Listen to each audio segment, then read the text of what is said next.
Lorsqu'Ava Majuri a ouvert son compte sur TikTok en 2020, à 13 ans, pendant le confinement, elle rêvait d'être la nouvelle Charli D'Amelio, la star du réseau social aux 136,7 millions d'abonnés, de signer des contrats de parrainage et, qui sait, de passer un jour à la télé.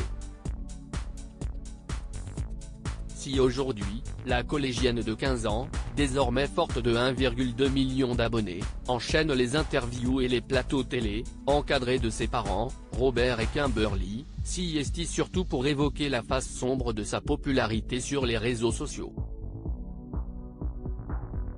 Car, dans la nuit du 10 juillet 2021, à 4 h du matin, son père, un ancien policier de 51 ans, a abattu d'un tir de pistolet dans son jardin un jeune fan de 18 ans, Eric Justin.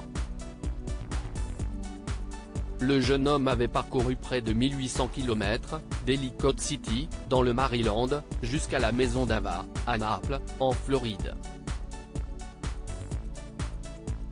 Dans ses bagages, Eric avait glissé 2 téléphones portables contenant des milliers de photos d'Ava, et un fusil de chasse. Pour rencontrer la jeune fille, il était prêt à tout, même à tirer au fusil pour pulvériser la porte d'entrée. La détonation a résonné jusque dans ma poitrine lorsque le coup de feu retentit, s'y est la panique chez les Majuri. La détonation a résonné jusque dans ma poitrine, se souvient Ava, qui se réfugie avec ses 2 frères dans la chambre des parents.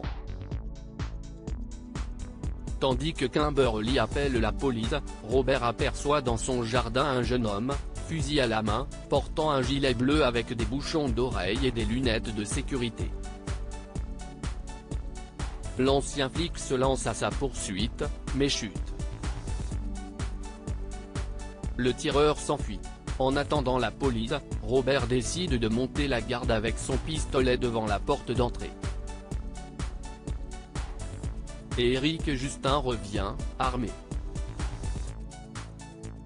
Le père de famille le somme de jeter son arme, mais lorsque le jeune homme pointe le canon de son fusil vers lui, le policier à la retraite riposte et tire une balle qui le tue sur le coup.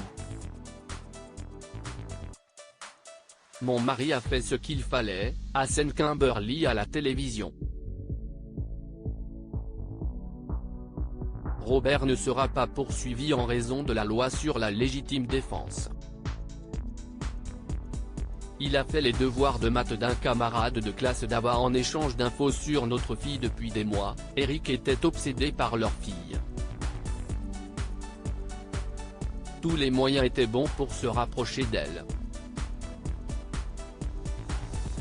Il a même fait les devoirs de maths d'un camarade de classe en échange d'infos sur Ava, s'insurgent les parents.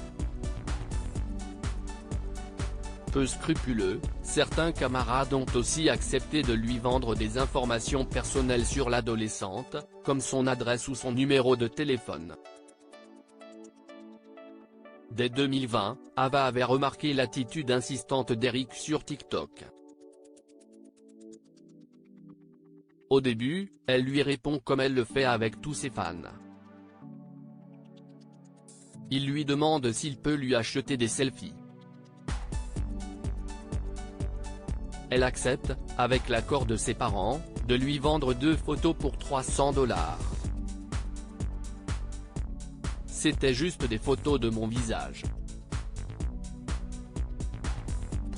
Tout mon truc, si estime mon joli sourire, si estime mon contenu, explique l'adolescente au New York Times. Mais Eric en veut plus. Il lui demande des photos en pied, puis des clichés de ses fesses. Ava le bloque alors sur tous ses réseaux sociaux. Le fan harceleur la supplie de le débloquer en lui proposant de l'argent, jusqu'à plus de 600 $. Ces contenus sur TikTok sont une si grande partie de notre fille que les lui enlever serait difficile. Le père d'Ava intervient et lui rappelle, par écrit, que sa fille est mineure et qu'il doit cesser de la harceler. Nullement découragé, Eric fait part à un camarade de classe d'Ava de sa volonté de l'agresser. « Je pense que je pourrais simplement ouvrir la porte avec un fusil de chasse.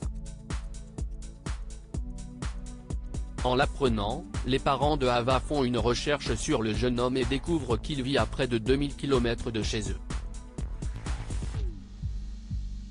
On en a conclu que cela n'irait pas plus loin. Ils étaient loin de réaliser que la violence sur les réseaux sociaux a des conséquences dans la vraie vie. Un temps, les parents d'Ava ont envisagé de couper TikTok à leur fille, et Ava est restée silencieuse. Quelques semaines. Ses créations, ses contacts, ses vidéos sont devenues une si grande partie d'elle que les lui enlever aurait été difficile, a déclaré son père dans le New York Times.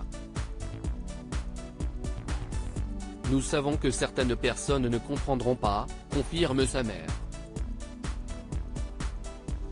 Depuis, Ava a fait appel au service d'un agent. Elle va prochainement s'envoler pour elle. Où certains producteurs de télé-réalité d'Hollywood lui font les yeux doux. En revanche, fini la vie de collégienne. Pour sa sécurité, Ava suit désormais sa scolarité par correspondance. Elle a déposé plainte pour harcèlement envers le camarade de classe qui conversait avec Eric et qui, selon elle, la suit toujours. Bienvenue dans la vraie vie. À propos de l'auteur Christelle Gaboris, derniers articles ce Gérard, de peur de passer pour un attardé, j'ai caché que j'étais illettrée. La maîtresse du capitaine du Costa Concordia balance, avoue que tu voulais abandonner le navire. La plume de Sevan, grâce à Closer, nous allons pouvoir aider encore plus d'enfants hospitalisés.